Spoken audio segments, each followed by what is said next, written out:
Good afternoon. I'm 14 First Alert meteorologist Arden Gregory, and this is a live look at the Owensboro riverfront. Some nice colors starting to show up in the trees there. Our fall foliage has been a little lacking this year, a little lackluster.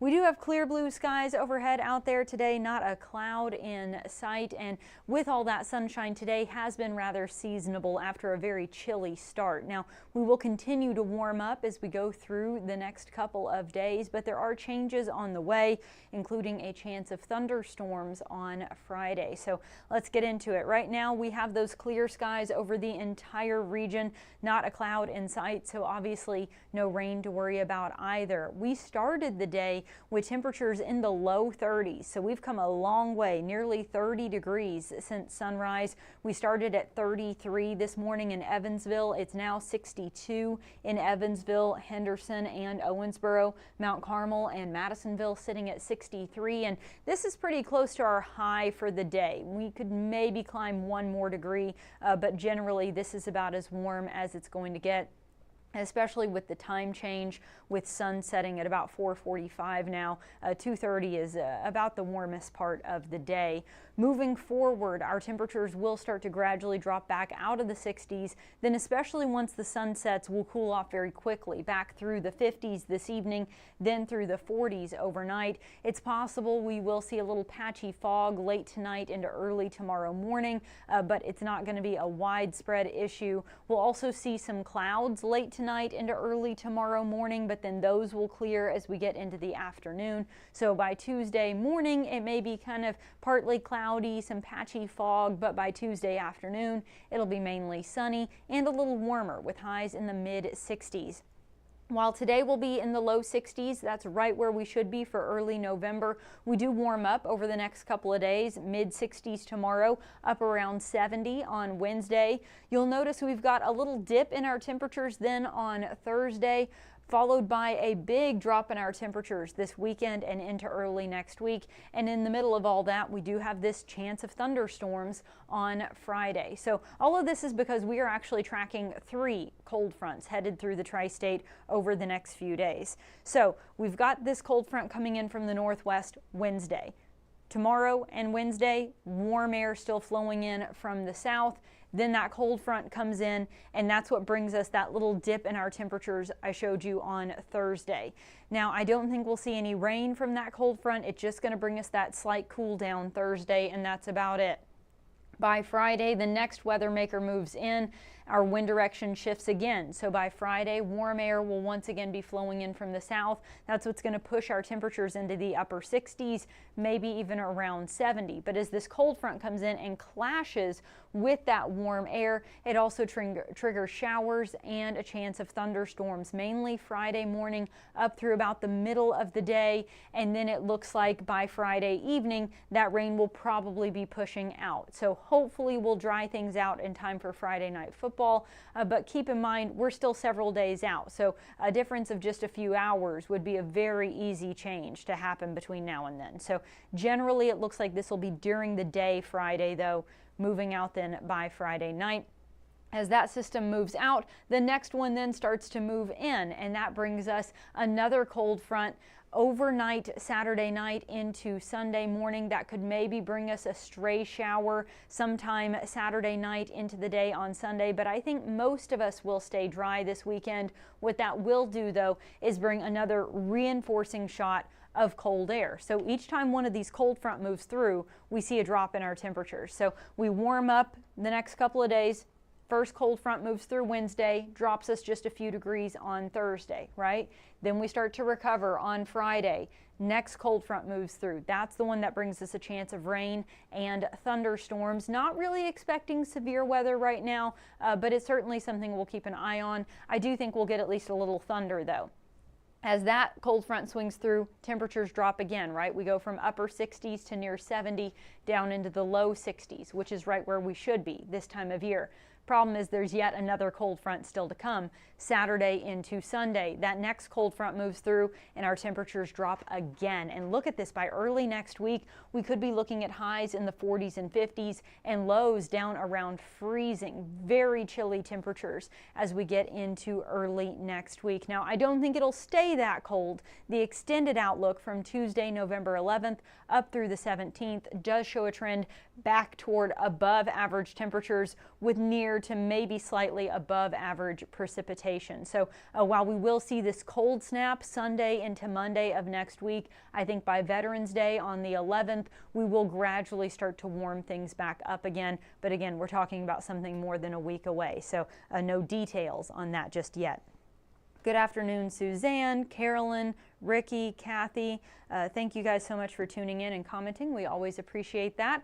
We do keep an eye on the comments, so if you have any questions along the way, please let us know. But I'm not seeing any questions in the comments today, so I'm going to go ahead and wrap up your forecast. Don't go anywhere, though. Jamie French and Robinson Miles will be right back with your latest news headlines.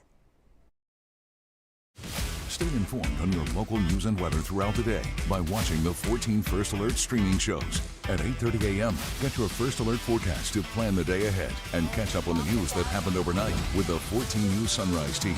In the afternoon, get the latest headlines, forecasts, and a preview of the stories we're working on with the 14 First Alert streaming show at 2:30. And get an in-depth look at the 14 First Alert forecast so you're ready for the next big thing with the 14 First Alert weather show at 9 p.m. Watch the 14 First Alert streaming show that fits your schedule and works best for you. Streaming on your phone by downloading the 14 News app and the 14 First Alert weather app. On your smart TV by using the 14 News streaming app. And stream anytime on Facebook, YouTube, or on 14news.com. Stay connected and stay informed by watching the 14 First Alert streaming shows on your favorite streaming devices.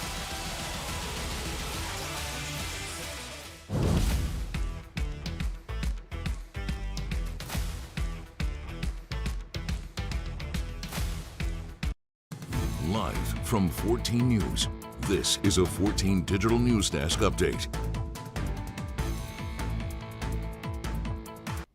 Good afternoon, everyone. Thanks for joining us for our 2:30 streaming show. I'm Jamie French. And I'm Robinson Miles. As we start off this week, there is a lot going on around the tri-state, and we are going to start today with a big one. Everybody's favorite nuisance, sometimes bears fruit, road construction, everybody. Today was actually a very exciting day for Kentuckians as the ribbon was cut to open Section 1 of the Ohio River Crossing Project. Now, today, Governor Beshear joined other state and city leaders to mark the completion of the $158 million Section 1.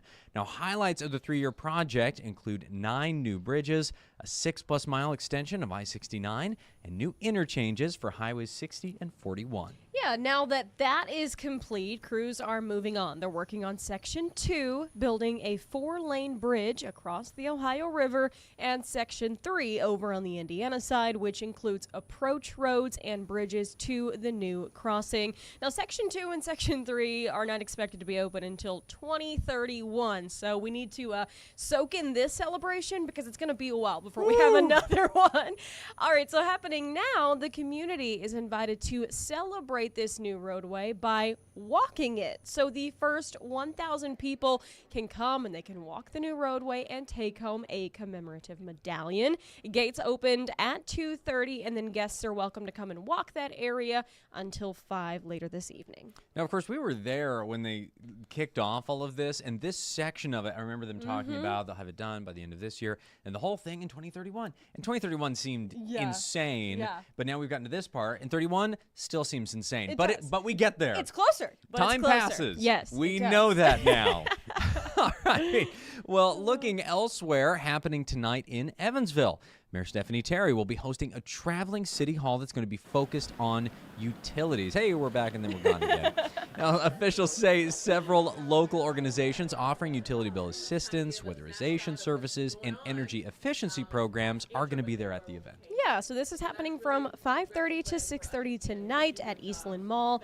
Officials say Mets will also be offering some free rides from 4:15 to midnight. So if you have any questions, you want to maybe get some FaceTime with the mayor to talk to her and other first responders and different officials across the city, this is your chance. It's a great opportunity. Yeah, we know that it's certainly something that even here in our own newsroom, we know we keep a really close eye on, and the city government obviously is as well. So this is just the latest effort to stay in touch with everybody and get your voice heard out there. Absolutely. So we are going to finish up here on the west side of Evansville. Now, the first building to be built at USI in 1969 is getting a makeover. This morning, officials broke ground on a renovation and expansion of the Wright Administration Building. So we do have a look at some of the renderings. There we go there. Looks like a spaceship. It does. That is pure windows. I love it. Yeah. Now, the building was constructed initially under the leadership of Dr. David L. Rice, USI's founding president, just 2 years prior to the campus master plan that laid out the vision for today's campus. Yeah, so this building currently houses senior administrative offices. This is where the president's office is.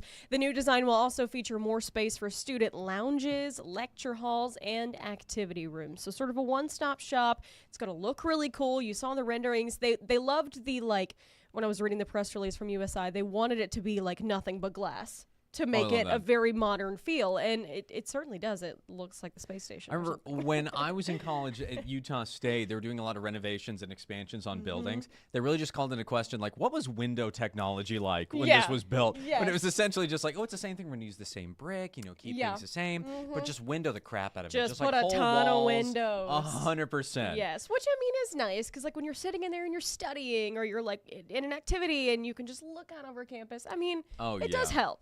Oh, yeah. And that building they expanded at Utah State's campus was the business building, and nothing is more bleak than studying accounting in a room with no windows. Yeah. So, yeah, it pushed me right out of that discipline really and helps into this keep one. You grounded. Yeah. 100%. Keep those windows going. Keep people in their respective disciplines. There you go. Well, thank you so much for joining us this afternoon. Of course, we've got a lot more happening around the tri-state that we're going to take a much closer look at this evening. 14 News at 4, 5, and 6. And then, of course, tonight at 10. All right. Thanks for watching this afternoon. Have a great day.